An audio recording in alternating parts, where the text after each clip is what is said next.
Okay, എററുകൾ ഉണ്ടാവുന്ന stage, rectify ചെയ്യുന്ന സ്റ്റേജല്ല, ഏതാ ഉണ്ടാവുന്ന സ്റ്റേജുകൾ. എപ്പോഴൊക്കെ എന്ത് ചെയ്യും, എറർ സംഭവിക്കാം. കറക്റ്റ് മലയാളം പറഞ്ഞാൽ വെൻ ഒക്യുവർ എറർ ഒക്യുവർ ആണ് പറഞ്ഞാൽ എപ്പോഴൊക്കെയാണ് എററുകൾ വരിക. ഒരു അക്കൗണ്ടൻറ്റിന് വരാൻ സാധ്യതയുള്ള എററുകളുടെ സിറ്റുവേഷൻസാണ്. ഒന്നിരിക്കെ നമുക്ക് ആദ്യം നമ്മൾ അക്കൗണ്ട്സിൽ ആദ്യത്തെ സ്റ്റെപ്പ് എന്താ, റെക്കോർഡ് ചെയ്യലല്ലേ, ജേണൽ എഴുതലല്ലേ. അപ്പോൾ ഒന്നാമത് while recording the transaction in journal എഴുതുന്ന സമയത്താണ് നമുക്ക് എന്ത് വരാം, തെറ്റുകൾ വരാനുള്ള ഒരു സാധ്യത. ആ ജേണൽ വരുന്ന സമയത്തുള്ള എററുകൾ നമ്മൾ 4 എററാണ് പറഞ്ഞു. ഏതൊക്കെയാണ്? Error of principle, commission, omission. അപ്പോൾ അതിൽ 3 എററുകൾ ഏത് സമയത്ത് സംഭവിക്കാം? ജേണൽ എഴുതുമ്പോൾ സംഭവിക്കാം. ഓക്കെ അല്ലേ? നിങ്ങൾ ശ്രദ്ധിക്കേണ്ടത്, ജേണൽ എന്ന് പറയുമ്പോൾ സബ് ഡിവിഷൻസ് ഓഫ് ജേണൽ ഉൾപ്പെടും. ഏതുൾപ്പെടും? Sub divisions. ഓക്കെ, അപ്പോൾ അവിടെ എഴുതി വെക്കുക, including subdivisions of journal. നിനക്ക് ഞാൻ എഴുതി തരണം വേണോ? ഒന്ന് എഴുതിക്കും. എനിക്ക് മനസ്സിലാവാനല്ല ഇത്, നിങ്ങൾക്ക് മനസ്സിലാവാൻ വേണ്ടിയിട്ടാണ് എഴുതുന്നത്. Including subdivisions of journal. എനിക്ക് തരണല്ലേ, including subdivisions of journal. അപ്പോൾ ഒന്നാമത്തത് എപ്പോഴാണ് സംഭവിക്കുക? ജേണൽ എഴുതുമ്പോൾ സംഭവിക്കുക. ഓക്കെ അല്ലേ? ക്ലിയർ? അപ്പോൾ ഉള്ളത് ഏത് എററുകളൊക്കെയാണ്? നല്ല പഠിച്ചു വെച്ചോ. ബേസ് നല്ല പെർഫെക്റ്റ് ആണെങ്കിൽ ഏത് വമ്പൻ ക്വസ്റ്റ്യൻ എന്ത് ചെയ്യാൻ പറ്റും? ചെയ്യാൻ പറ്റും. ഫൗണ്ടേഷനിലുണ്ട് ക്വസ്റ്റ്യൻ, ഇൻ്ററിൽ നല്ല ഹെവി സാധനങ്ങളുണ്ട്. ഓക്കെ അല്ലേ? തൽക്കാലം ഇപ്പോൾ അതൊന്നും ഞാൻ ഇതിൽ ഉൾപ്പെടുത്തിയിട്ടില്ല. ഓക്കെ, നമുക്കിപ്പോൾ ഏത് മതി? ഫൗണ്ടേഷൻ ലെവലുള്ളത് മതി. ഓക്കെ, അടുത്തേതാണ്? While posting in the entry in ledger. ഇപ്പോൾ ജേണലിൽ നിന്നും ലെഡ്ജറിലേക്ക് എന്ത് ചെയ്യുക? പോസ്റ്റ് ചെയ്യാം. ഓക്കെ,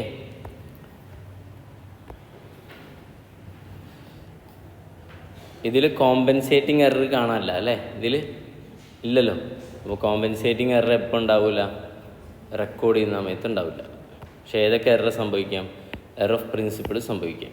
ഇതിനൊക്കെ ഓരോന്നിനും ഞാനൊരു എക്സാമ്പിൾ പറയാം. ഓക്കെ, ഒന്നിൻ്റെ എക്സാമ്പിൾ ഓൾറെഡി നമ്മൾ കണ്ടു, തൊട്ട് മുൻപത്തെ ഡിസ്കഷനിൽ നമ്മൾ പറഞ്ഞതാണ്. ഏതാ? മിഷനറി പർച്ചേസ് ചെയ്തിട്ട് എന്തായിട്ട് എടുത്തു? ഗുഡ്സ് പർച്ചേസ് ചെയ്തു. അതാണ് എറർ ഓഫ് പ്രിൻസിപ്പിൾ ആയി. രണ്ടാമത്തെ എറർ ഓഫ് ഒമിഷൻ വളരെ എളുപ്പമാണ്. റെൻറ്റ് പേയ്മെൻറ്റ് നടത്തി ഒരു 7,000 രൂപ. എൻട്രി എന്താ? Rent account up to cash. അങ്ങനെ ഒരു ജേണൽ എൻട്രിയെ എന്ത് ചെയ്തില്ല? എഴുതിയില്ല. ഓക്കെ അല്ലേ? അപ്പോൾ അത് ഏതാ? Error of omission. അവിടെ 2 ഒമിഷൻ ഉണ്ട്. ഏതാ? കംപ്ലീറ്റ് ഒമിഷനുണ്ട്, പാർഷ്യലുണ്ട്. അപ്പോൾ ഞാൻ പറഞ്ഞത് ഏതാണ്? കംപ്ലീറ്റ് ആണോ പാർഷ്യലാണോ? കംപ്ലീറ്റാണ്. ഒരിക്കലും നിങ്ങൾ എൻട്രി എഴുതുമ്പോൾ റെൻ്റ് അക്കൗണ്ട് ഡെപ്റ്റർ മാത്രം പറഞ്ഞ് നിർത്തുമോ? ഇല്ല. അതിനുള്ള സാധ്യത എന്താണ്? ഇല്ലായൊന്നും ഉണ്ടാവില്ല. പക്ഷെ നമ്മൾ സാധ്യത ഉള്ളതല്ലേ പഠിക്കേണ്ടുള്ളൂ അല്ലേ? അപ്പോൾ ജേണൽ എഴുതാതിരിക്കുക എന്ന് പറഞ്ഞാൽ കംപ്ലീറ്റ് ഒമിഷനാണ്. നോട്ട് ചെയ്തോളൂ, മനസ്സിലുണ്ടാവട്ടെ. ഓക്കെ അല്ലേ? യെസ്, നമുക്ക് ആവശ്യം വരും. നമ്മൾ ഒമിഷൻ വേറെ ഹെഡിങ് ആയിട്ട് പഠിക്കും കേട്ടോ. ഓക്കെ അല്ലേ? ഇതിനടുത്ത എറർ ഓഫ് ഏതാണ്? കമ്മീഷൻ. ഈ എറർ ഓഫ് കമ്മീഷൻ മനസ്സിലാക്കാൻ ഒരു പണിയുണ്ട്. നമ്മൾ എററുകൾ ലിസ്റ്റ് ചെയ്യുമ്പോൾ ഇങ്ങനെ ലിസ്റ്റ് ചെയ്താൽ മതി. ആദ്യം ഏത് പറയാം? എറർ ഓഫ് പ്രിൻസിപ്പിൾ പറയാം. പിന്നെ ഏത് പറയാം? എറർ ഓഫ് ഒമിഷൻ വരാം. പിന്നെ ഏത് പറയാം? കോമ്പൻസേറ്റിംഗ് എറർ പറയും. എന്നിട്ട് ലാസ്റ്റ് ഏത് പറഞ്ഞാൽ മതി? എറർ ഓഫ് കമ്മീഷൻ ഉണ്ട്. അഥവാ നമുക്ക് പെട്ടെന്ന് മനസ്സിലാക്കാൻ പറ്റുന്ന പ്രിൻസിപ്പിളും ഒമിഷനും കോമ്പൻസേറ്റിംഗ് എററും നമുക്ക് പെട്ടെന്ന് എന്ത് ചെയ്യും? കിട്ടും. അല്ലാത്ത ബാക്കി അതൊക്കെ ദാറ്റ് മീൻസ് അതിനൊക്കെ കുറച്ച് എക്സാമ്പിളുകളേ ഉള്ളൂ. ബാക്കിയുള്ള എല്ലാം ഏതിൽ വരും?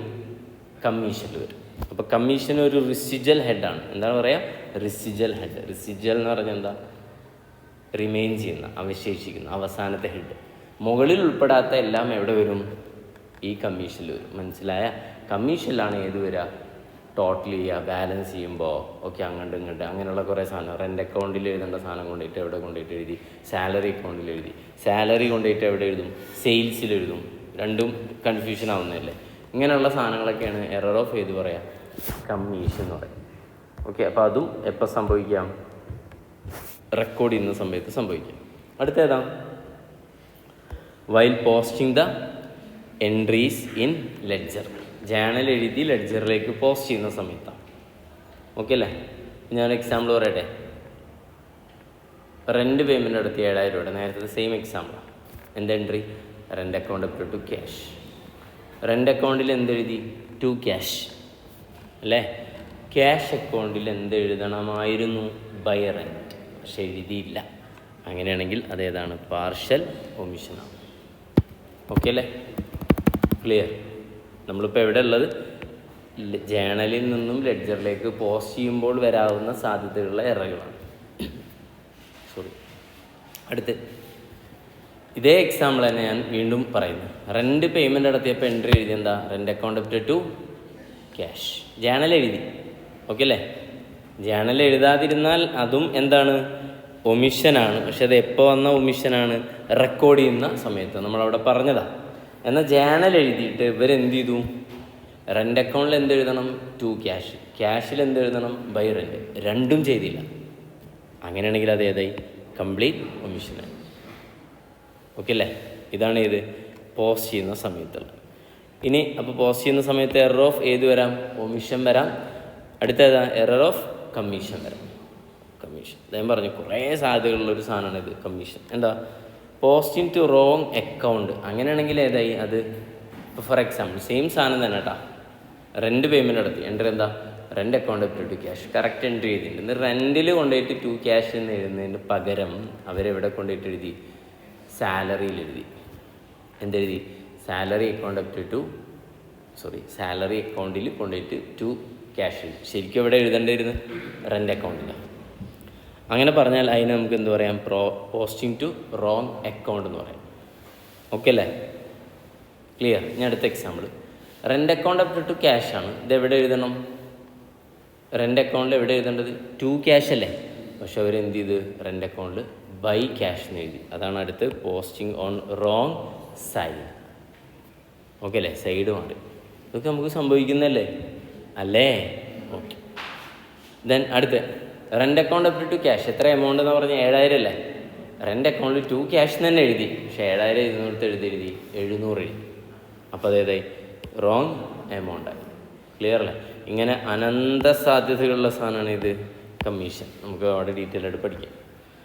അപ്പോൾ നമ്മൾ ജേണൽ എഴുതുന്ന സമയത്തുള്ള തെറ്റുകൾ പറഞ്ഞു. പിന്നെ ഇത് ലെഡ്ജർ എഴുതുന്ന സമയത്തുള്ള തെറ്റുകൾ പറഞ്ഞു. ഇനി എപ്പോൾ തെറ്റ് വരാം? ബാലൻസ് ചെയ്യുമ്പോൾ അല്ലേ? ഏറ്റവും കൂടുതൽ തെറ്റുകൾ വരുന്നൊരു സാധനമാണ് എന്ത്? ബാലൻസ് ചെയ്യുമ്പോൾ. ഓക്കെ, ബാക്കിയൊക്കെ പോസ്റ്റിംഗ് ഒക്കെ എന്താവും? കറക്റ്റാവും. പക്ഷെ ബാലൻസ് ചെയ്യുമ്പോൾ എന്താവും? തെറ്റുണ്ടാവും. ക്ലിയർ? അത് എങ്ങനെയാണ് ഈ ബാലൻസ് ചെയ്യുമ്പോൾ? റോങ് ടോട്ടൽ ചെയ്യുക അല്ലെങ്കിൽ എന്താ? Wrong balancing of account. അങ്ങനെ രണ്ടും അല്ലേ സംഭവിക്കാം അല്ലേ? അപ്പോൾ നിങ്ങൾ ക്യാഷ് അക്കൗണ്ട് എടുത്തിട്ട് ഡെബിറ്റ് ഇങ്ങനെ ടോട്ടൽ ചെയ്ത് വരുന്നു. ക്ലിയർ? ആ ടോട്ടൽ ചെയ്യുമ്പോൾ തെറ്റിക്കഴിഞ്ഞാൽ പോയില്ലേ? ചിലപ്പോൾ ടോട്ടൽ ചെയ്ത് രണ്ടും കറക്റ്റ് ആവും. മൈനസ് ചെയ്യുന്ന ബാലൻസ് ചെയ്യുക പറയുമ്പോൾ ടോട്ടൽ ചെയ്തതിന് മറ്റേ സാധനം ഇങ്ങനെ ലെസ് ചെയ്ത് വരുന്നതിന് എന്ത് പറയാം? ബാലൻസ് ചെയ്യാം. ഓക്കെ അല്ലേ? അപ്പോഴും തെറ്റെന്ത് ചെയ്യും? വരാം. അപ്പോൾ ടോട്ടൽ ചെയ്തതിൽ തെറ്റിയാലും കുറച്ച് വരുമ്പോൾ തെറ്റിയാലും അത് തെറ്റാണ്. അതെപ്പോൾ സംഭവിക്കുന്ന തെറ്റുകളാണ്? Balancing the ledger. ഇനി അടുത്ത മെയിൻ സാധനം ഏതാണ്? While preparing the trial balance. അപ്പോൾ ജേണൽ എഴുതി, ലെഡ്ജർ എഴുതി, എവിടെ എത്തി? ട്രയൽ ബാലൻസിലെത്തി. ബാലൻസ് ചെയ്തു. ജേണൽ എഴുതി, എന്നിട്ട് ജേണലിൽ നിന്ന് ലെഡ്ജറിലേക്ക് പോസ്റ്റ് ചെയ്തു. എന്നിട്ട് ലെഡ്ജർ എന്ത് ചെയ്യാണ്? ബാലൻസ് ചെയ്തു. ഇനി ആ ബാലൻസ് എടുത്തിട്ട് ഏത് ഷീറ്റിലേക്ക് കൊണ്ടുവരണം? Balance sheet. Trial balance. തെറ്റിപ്പോയി. ബാലൻസുകൾ കാണിക്കുന്ന ഷീറ്റ് അല്ലെങ്കിൽ ഏതാണ്? സ്റ്റേറ്റ്മെൻ്റ് പേരെന്താ? Trial balance. അണ്ട പേരും ബാലൻസിന് ട്രയൽ നടത്തുക. സാധാരണ ട്രയൽ നടത്തുക പറഞ്ഞാൽ നമ്മുടെ മെയിൻ സാധനം ഏതാ?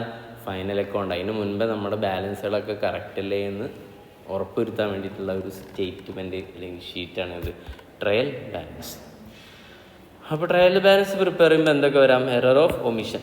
ഞാൻ പറയട്ടെ എങ്ങനെ ട്രയൽ ബാലൻസ് പ്രിപ്പയർ ചെയ്യുക? ഇമാജിൻ ചെയ്യുക. കുറേ ലെഡ്ജറുകളുണ്ട്, ബാലൻസ് ചെയ്ത് വെച്ചിട്ടുണ്ട്. ട്രയൽ ബാലൻസിൽ ഡെബിറ്റിൽ എന്ത് ചെയ്യണം? ഓരോ ഐറ്റം എടുത്ത് എഴുതണം. അപ്പോൾ ക്യാപിറ്റൽ എടുത്ത് എഴുതി, ക്യാഷ് എടുത്ത് എഴുതി, പർച്ചേസ് ചെയ്തെടുത്ത് എഴുതി, വിട്ടുപോയി. അതാണിത് എറർ ഓഫ് ഒമിഷൻ. പർച്ചേസ് എടുത്ത് എഴുതാൻ എന്ത് ചെയ്ത്? വിട്ടുപോയി. പിന്നെ നേരെ അടുത്ത് ഏതാണുള്ളത്? സാലറി. അങ്ങനെയൊക്കെ എഴുതി ടാലി ആവുന്നില്ല. പിന്നെ കുറേ കഴിഞ്ഞ് തിരിച്ചു നോക്കിയപ്പോഴാണ് മനസ്സിലായി എന്താണ് പർച്ചേസ് ഇതിൽ എഴുതിയിട്ടില്ല ഒരു സിറ്റുവേഷൻ. അടുത്ത എറർ ഓഫ് കമ്മീഷൻ ആവാം. കമ്മീഷൻ എന്ന് പറഞ്ഞാൽ എന്തൊക്കെയാണ്? ടേക്കിംഗ് റോങ് അക്കൗണ്ട് എടുക്കും, ടേക്കിംഗ് റോങ് എമൗണ്ട് എടുക്കും, ടേക്കിംഗ് റോങ് സൈഡ് എടുക്കും. ക്യാപിറ്റൽ എടുത്തിട്ട് എവിടെ എഴുതും? ഡെബിറ്റിൽ എഴുതും. ക്യാഷ് എടുത്തിട്ട് എവിടെ എഴുതും? ക്രെഡിറ്റിൽ എഴുതും. അല്ലെങ്കിൽ ക്യാഷ് എടുക്കുന്ന കറക്റ്റ് തന്നെയാണ്, ക്യാഷ് എടുക്കുന്നത്, പക്ഷെ 1 ലക്ഷമാണ് ഡെബിറ്റിൽ എഴുതേണ്ടത്, എത്ര എഴുതി? 10,000 എഴുതി. അങ്ങനെയുള്ള പലതരത്തിലുള്ള എന്താണ് ഭയങ്കര ചിന്തിക്കേണ്ട ഈ സാധനം ഉണ്ടല്ലോ, ഒരു ഗംഭീര സാധനമാണ് ഇപ്പോൾ നമ്മൾ ഡിസ്കസ് ചെയ്ത്. എവിടൊക്കെ എന്ത് വരാം? എററുകൾ വരാം. അതിലേത് ടൈപ്പ് എന്ത് ചെയ്യാം? വരാം.